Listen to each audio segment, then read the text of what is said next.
বিয়ের আগে কি শারীরিক সম্পর্ক করা উচিত, আমরা কি ভাবি বা কি মনে করি। তো চলুন আজকের এই ভিডিওতে জেনে নিই বিয়ের আগে সত্যি শারীরিক সম্পর্ক না অন্য কিছু দরকার। এই ভিডিওটির মাধ্যমে আপনাদেরকে সেটাই জানানোর চেষ্টা করছি। তো চলুন ভিডিওটির মূল পর্বে যাওয়া যাক, আর আমরা সমস্তটা ভালো করে আলোচনা করি যে সত্যি আমাদের কী দরকার, আমাদের মনটা বেশি দরকার না শারীরিক বা যৌন চাহিদাটা বেশি দরকার। আপনি কি করবেন না করবেন সেটা সম্পূর্ণ আপনার নিজস্ব একটা বিষয়। বিয়ের আগে আপনি সেক্স করতে চাইছেন বা যৌন মিলন বা শারীরিক সম্পর্ক করতে চান, সেটা সম্পূর্ণ আপনার বিষয়। আমি শুধু আপনাকে একটা অ্যাডভাইস দিতে পারবো, আমি শুধু আপনাকে একটা ভালো মেসেজ প্রোভাইড করতে পারবো, কিন্তু আপনি কি করবেন না করবেন সেটা সম্পূর্ণ আপনার উপরে ডিপেন্ড করছে।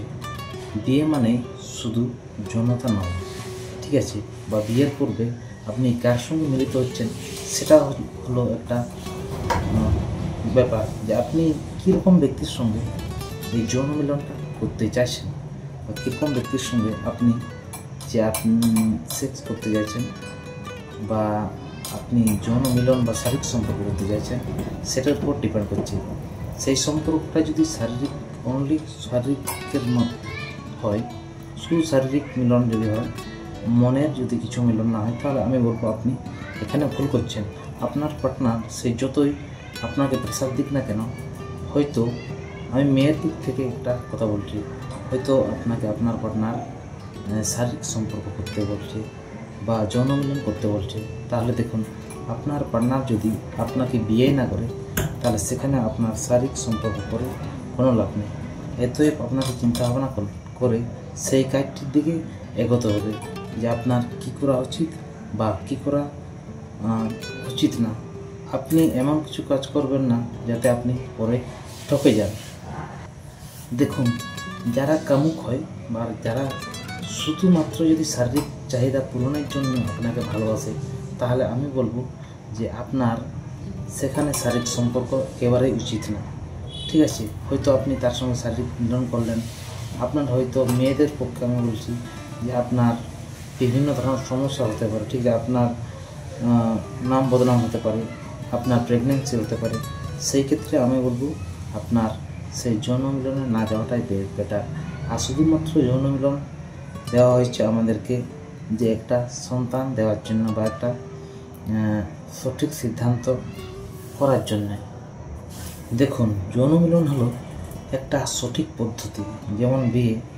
তারপরে যে মানুষ আপনাকে ভালোবাসবে, শ্রদ্ধা করবে, ভক্তি করবে, তাই সেই মানুষের প্রতি আপনি যদি তাকে ভালোবাসেন বা তাকে যদি বিশ্বাস করেন, শ্রদ্ধা করেন, ভক্তি করেন, তাকে আপনি আপনার সেই পার্সোনাল ব্যাপারের বিষয়ে আপনি এগোতে পারেন, বা আপনারা দুজনের যদি সম্মতি হয়, তাহলে আপনারা সেই শারীরিক মিলনে আপনার সম্মতি হতে পারেন, ঠিক আছে? জোর জবরদস্তি কিন্তু এটা করা একেবারে উচিত না। আপনার পার্টনার যতই আপনাকে বলুক, যতই জোর করুক, আপনি একেবারেই করবেন না, নাহলে আপনি কিন্তু পরে একদম গ্যারান্টি সহকারে ফেসে যাবেন। তাই বলি, শারীরিক সম্পর্ক কিন্তু চারটিখানি ব্যাপার না। মেয়েদের ক্ষেত্রে আমি বলবো যে আপনার অনেক সমস্যা হতে পারে, আপনার নাম বদনাম হতে পারে, তাহলে বিয়ের ক্ষেত্রে পরে আপনার পার্টনার যদি না রাখে, তাহলে আপনার অনেকটাই সমস্যার সম্মুখীন হতে পারেন। তো আমি বলবো যে আপনি যে জিনিসটাই করবেন একটু ভেবে চিন্তে করবেন, ঠিক আছে? যদিও এই জিনিসটা আপনার সম্পূর্ণ পার্সোনাল, আমি শুধু আপনাকে একটা উপদেশ দিতে পারবো, একটা ভালো কিছু আপনাকে পরামর্শ দিতে পারবো। সেখানে আমি কিন্তু আপনাকে জোর জবরদস্তি কিছু করতে পারবো না। দেখুন, আপনি যেমন কর্ম করবেন তেমন ফল পাবেন, আপনি যেমন কাজ করবেন তেমন ফল পাবেন, ঠিক আছে? তো এতই আপনারা বারবার চিন্তা করে দেখবেন যে আপনি কী করছেন বা কী করতে যাচ্ছেন। একটা যে কাজ করছেন তার পরিপ্রেক্ষিতে আপনি পরবর্তীকালে কী ফল আপনাকে ভোগ করতে হবে, অর্থাৎ আপনি যেমনই কর্ম করবেন তেমনই আপনি ফলটা পাবেন। অতএব আপনাকে চিন্তা ভাবনা করে দেখতে হবে যে আপনি যে কাজটি করছেন বা অপর ব্যক্তিটি যে আপনাকে সেই কাজ করতে বলছে, সেই কাজটা কতটা ঠিক বা কতটা বেঠিক, বা যে ব্যক্তির সঙ্গে আপনি শারীরিক চাহিদা বা শারীরিক মিলনের জন্য আপনি আবেগ তাড়িতভাবে তার কাছে আপনি শারীরিক মিলনের জন্য আপনি যাচ্ছেন বা তার কথা শুনছেন, সে কতটা লয়াল, সে আপনাকে কতটা ভালোবাসে, ঠিক আছে? তো সেই সব চিন্তা ভাবনা করে আপনাকে সেই কাজটা দিকে এগোতে হবে। ঠিক আছে, তো আমি বলবো এটা আপনার সম্পূর্ণ নিজস্ব ব্যাপার। আর বিয়ের আগে আমি বলবো শারীরিক মিলন না করলেই ভালো, তাহলেই আপনি ভালো থাকবেন। এটা একটা রিপ্রোডাকশান একটা সিস্টেম। আপনি যদি আপনার শরীরকে ভালোবাসেন তাহলে আমি বলবো অবশ্যই এরকম হেলাফেলা করবেন না, সঠিক পার্টনারকে চুজ করুন এবং আপনি দেখেন যদি তার প্রতি বা আপনার প্রতি তার যদি ভক্তি শ্রদ্ধার জিনিসটা ঠিকঠাক আছে তাহলে আপনি সেই সব বিষয়ে চিন্তা ভাবনা করবেন, নতুবা একেবারে করবেন না। তো আপনার আগে ডিসিশনটা ঠিকঠাক করুন, আপনার যে কর্মটা সেটা কী করতে চাইছেন না করতে চাইছেন সেটা ভালোভাবে আগে পিছনে ভেবে চিনতে কাজটি করবেন, তাহলে হয়তো আপনি একটা সঠিক সিদ্ধান্তে পৌঁছতে পারবেন।